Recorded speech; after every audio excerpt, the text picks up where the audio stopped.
नमस्कार मंडळी. देवमाणूस या मालिकेमुळे अभिनेता किरण गायकवाड घराघरात लोकप्रिय झाला. वैयक्तिक आयुष्यात किरणने गेल्या वर्षाच्या अखेरीस लोकप्रिय अभिनेत्री वैष्णवी कल्याणकरशी लग्न केलं. किरण आणि वैष्णवी यांनी देवमाणूस 2 या मालिकेत एकत्र काम केलं.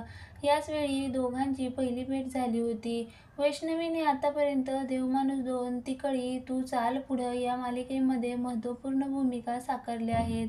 आताही वैष्णवी लवकरच स्टार प्रवाहाच्या नव्या मालिकेत मुख्य अभिनेत्रीच्या भूमिकेत झळकणार आहे. या मालिकेचा प्रोमो नुकताच प्रेक्षकांच्या भेटीला आला. अभिनेता अक्षय केळकरची प्रमुख भूमिका असलेल्या काजळ माया मालिकेत वैष्णवी झळकणार आहे. काजळ मायाच्या निमित्तानं रुची जाईल मालिकाविश्वात पदार्पण करण्यासाठी सज्ज झाली आहे. ती यामध्ये पर्णिका नावाच्या चिटकिणीची भूमिका साकारेल.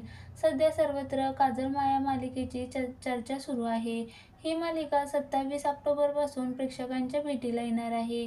काजळ माया येत्या 27 ऑक्टोबरपासून रात्री उशिराच्या स्लॉटला म्हणजे 11 वाजता प्रसारित केली जाईल. बायकोच्या नव्या मालिकेच्या प्रोमोवर किरण गायकवाडने सुद्धा खास कमेंट केली आहे.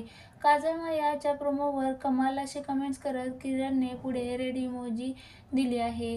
किरणने या नव्या मालिकेसाठी बायकोला भरभरून शुभेच्छा दिल्या आहेत. आता या हॉरर मालिकेला प्रेक्षक कसा प्रतिसाद देतील हे पाहणं महत्त्वाचं ठरणार आहे.